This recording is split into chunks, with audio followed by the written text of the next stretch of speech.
student, welcome to the BM classes. I am Vishnu Mahanand, lecturer in English, Pirabati Women's College, Teresinga. Today I am going to teach you the third poem of the plus 2 second year Arts, Science, Commerce.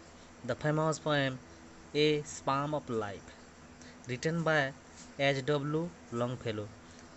This poem is written by an American poet whose name is H.W. Longfellow. The full name of the poet H.W. Longfellow is Henry Wadsworth Longfellow.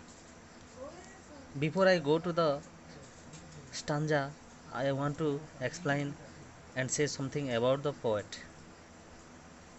Henry Wadsworth Longfellow was born in the year 1807 and died in the year 1882. He is an American poet and educator, and he is the first citizen of the United States, and he is famous poet of America.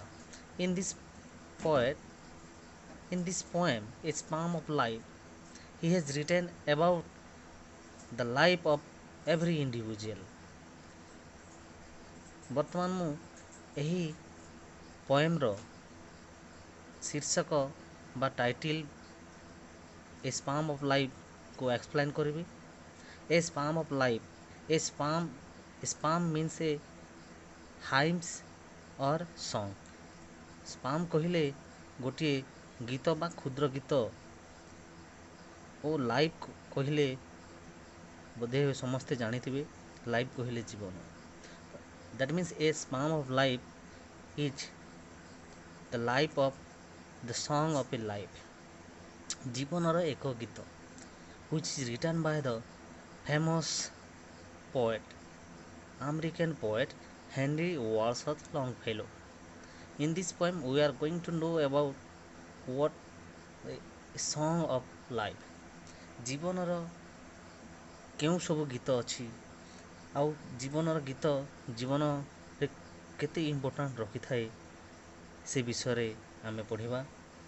A Sparm of Life is one of the most inspirational poem in the literature. ପ୍ରକୃତିରେ ଏହି poem ମଣିଷ ସମାଜ ପାଇଁ ଏକ inspiration ବୋଲି ବୁଝାଯିବ, କାରଣ ଏହି poem ବହୁତ ସୁନ୍ଦର ଭାବରେ ଜୀବନର ଗୀତ ବିଷୟରେ ବର୍ଣ୍ଣନା କରାହେଇଛି. ଆଉ ସେଇ ଗୀତ ଯେ ସମସ୍ତଙ୍କର ଜୀବନରେ ଅଛି ନା ନାହିଁ, ଯିଏ ଏହି ପୋଏମ୍ ପଢ଼ିଲା ପରେ ହିଁ ସେ ଜାଣିପାରିବ. ମାଇ dear student,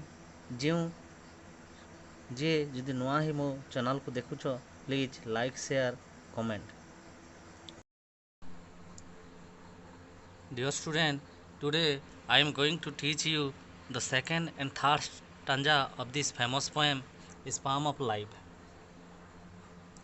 Life is real, life is earnest. Life माने आगु आमे प्रीवियस क्लास रे डिस्कस करिछा. लाइफ कहिले जीवन, लाइफ इज रियल, रियल कहिले वास्तव. Life is real, that means life प्रकृत रे वास्तव अटे. लाइफ इज अर्नेस्ट, जीवनटा प्रकृत रे एक सीरियस अटे, एक सीरियस अटे, कौन सी कॉमेडी नुहे. And the grave is not its goal, जीवनर लक्ष्य केवल जे मृत्यु नुहे. मनीष जन्म होइछि मरिबा पई, ता अर्थ नुहे जे से मरिबा पई जीवो. Life is real, life is earnest, and the grave is not its goal. तार अर्थ बुझीपारि. लाइफ प्रकृत रे वास्तव अटे, और लाइफ प्रकृत रे एक सीरियस अटे. एंड जीवन रे मनीष जन्म होइछि केवल मरिबा पई नुहे. And the grave is not its goal. तार अर्थ है जे जीवनटा अच्छी माने मरिबा पई जे बंचिबा ताहा नुहे. Life is real, life is earnest, and the grave is its not goal. प्रकृत रे जीवनर लक्ष्य जे मशाणी नुहे बा मरिबा नुहे. लाइफ प्रकृत रे वास्तव अटे. Dost thou art to dust thou returned was not spoken of the soul। ପ୍ରକୃତରେ ଧୂଳିରୁ ଜନ୍ମ, ମଣିଷ ପ୍ରକୃତରେ ଧୂଳିରୁ ଜନ୍ମ ହେଇଛି, ଧୂଳିରୁ ଫେରିବ। ପ୍ରକୃତରେ ଧୂଳିରୁ ଜନ୍ମ ହେଇଛି, ଧୂଳିରୁ ଫେରୁଛି। Was not spoken of the soul, ପ୍ରକୃତରେ ଏହା ଆତ୍ମାର ଆତ୍ମା ଏଠି କୌଣସି ଇଣ୍ଟରଫିୟରେନ୍ସ ନାହିଁ। ଆତ୍ମା ଏଠି କହୁନାହିଁ ଯେ dust thou art and dust thou returns. Life is really a unbelievable for everyone. ଜୀବନ ପ୍ରକୃତରେ ବାସ୍ତବ ଅଟେ ଆଉ ସିରିୟସ୍ ଅଟେ। ଏ ଜୀବନ ଯେ କେବଳ ମରିବା ପାଇଁ ନୁହେଁ, ଏ ଜୀବନରେ ଅନେକ ଗୁଡ଼ିଏ ଝଡ଼ଝଞ୍ଜା ଅଛି, ସେସବୁକୁ ସାମ୍ନା କରିବାକୁ ମଧ୍ୟ ପଡ଼େ ବୋଲି କବି ସୁନ୍ଦର ଭାବରେ କହିଛନ୍ତି। Not enjoyment and not sorrow is our destined or we.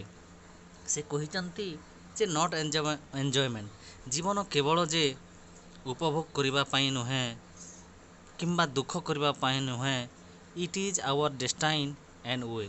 ପ୍ରକୃତରେ ଏହା ଆମର ଜୀବନର ଲକ୍ଷ୍ୟ ଏବଂ ଶେଷ ଲକ୍ଷ୍ୟ ନୁହେଁ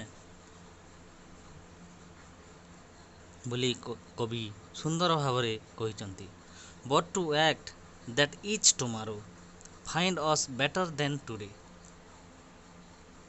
କବି ଦ ଏଚ୍.ଡବ୍ଲ୍ୟୁ.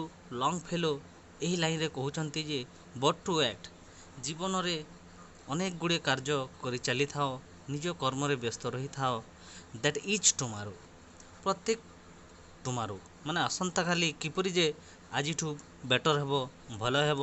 ଫାଇଣ୍ଡ ଅସ୍ ଫର୍ଦର୍ ଦେନ୍ ଟୁଡେ, ତ ଆଜି କିପରି ଖାଇଛୁ, କିପରି ରହିଛୁ, କ'ଣ ପିନ୍ଧିଛୁ, ଏସବୁ ଧ୍ୟାନ ନ ଦେଇ ଟୁମାରୋ ପାଇଁ ଚିନ୍ତା କରିବା ଜୀବନର ଗୋଟେ ବଡ଼ ଲକ୍ଷ୍ୟ ବୋଲି କବି ସୁନ୍ଦର ଭାବରେ ବର୍ଣ୍ଣନା କରିଛନ୍ତି। ଆଶା କରେ ଏଇ କ୍ଲାସ୍ଟା ଭଲ ଲାଗିଥିବ। ଯଦି ମୋ କ୍ଲାସ୍ ଭଲ ଲାଗିଛି, ଲାଇକ୍, ସେୟାର, କମେଣ୍ଟ, ସବସ୍କ୍ରାଇବ୍ କରନ୍ତୁ। ଧନ୍ୟବାଦ। ଏହି କ୍ଲାସ୍ର ପାର୍ଟ 2 ଭିଡ଼ିଓ ଦେଖିବା ପାଇଁ ମୋ ଚ୍ୟାନେଲ୍ BM କ୍ଲାସ୍କୁ ଲାଇକ୍ କରନ୍ତୁ, ସେୟାର କରନ୍ତୁ, ସବସ୍କ୍ରାଇବ୍ କରନ୍ତୁ। ପାଖରେ ଥିବା ବେଲ୍ ଆଇକନ୍କୁ ଦବାଇ ଦିଅନ୍ତୁ, ଯାହାଫଳରେ ମୁଁ ଯେଉଁ କ୍ଲାସ୍ କରିବି, ଯେଉଁ ଭିଡ଼ିଓ ଅପଲୋଡ଼ କରିବି, ଆପଣମାନଙ୍କୁ ନୋଟିଫିକେସନ୍ ଯିବ। ଆପଣ ଘରେ ଥାଇ ଆରାମରେ ଫ୍ରିରେ କ୍ଲାସ୍ କରିପାରିବେ, କୌଣସି ପଇସା ଲାଗିବ ନାହିଁ। ଧନ୍ୟବାଦ।